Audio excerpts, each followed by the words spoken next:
The doom took Valyria in minutes, but the rest of Essos wasn't so lucky. Out of the east swarmed the Dothraki, and there were no dragons to push them back.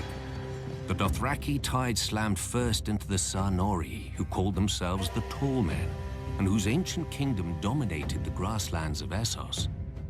The Tall Men at first scorned the Horse Lords as uncivilized barbarians, which they were.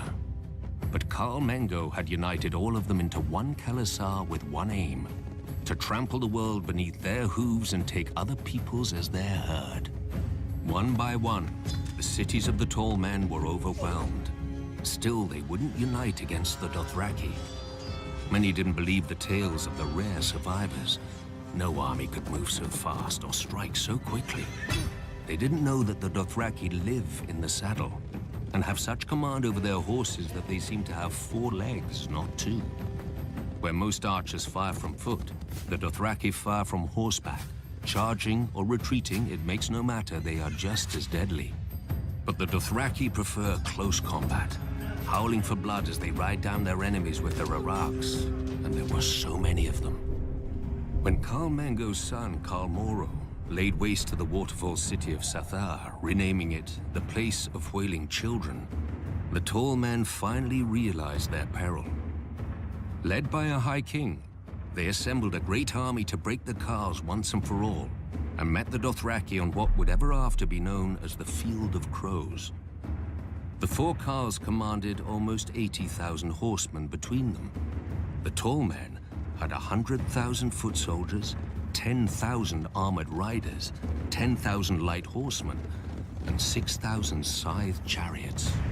As battle was joined, the earth-shattering advance of the Tall Men's chariots smashed through the center of the Dothraki horde, the spinning blades on their wheels slicing through the legs of the Dothraki horses. When one Khal went down before them, cut to pieces and trampled, his Khalasar broke and fled. The chariots thundered after the fleeing horsemen, and the High King and his armored riders plunged in after them, followed by their foot soldiers waving their spears and screaming in victory. But it was a trap. The Dothraki were not fleeing, as the Tall Men realized when the Horse Lords suddenly turned their horses and unleashed a storm of arrows. 2 more Khalasars swept down on the Tall Men's flanks, but another attacked them from the rear, cutting off their retreat. Completely encircled, the High King and his mighty hosts were destroyed. The Tall Men had stood for thousands of years. Now the crows feasted on their corpses, as the Dothraki squabbled over their valuables. The common wisdom is that the Dothraki tide finally broke upon the spears of the Unsullied at Quohor, saving Essos from the Horse Lords. In truth, the days when the Dothraki could threaten the entire world had already passed. The great Khalasar forged by Khal Mengo had splintered into a dozen hordes after the death of the last great Khal, and the riders had resumed their petty feuds.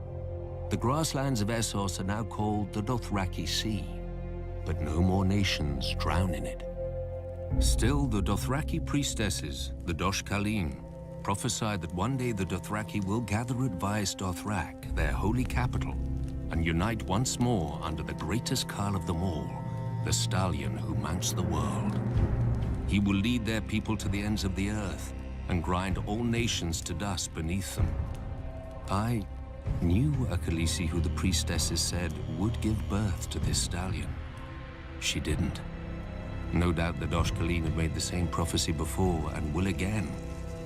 World conquest is an alluring dream, but few who dream it ever wake to its reality.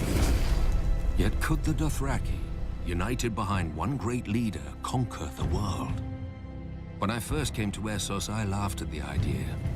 But now, most armies are either sellswords, paid to fight, who often refuse to die, or peasants called up from the fields and hovels. How long would those armies stand against the charge of 100,000 screamers howling for blood? How well would boiled leather jerkins and mailed shirts protect them when the arrows fall like rain?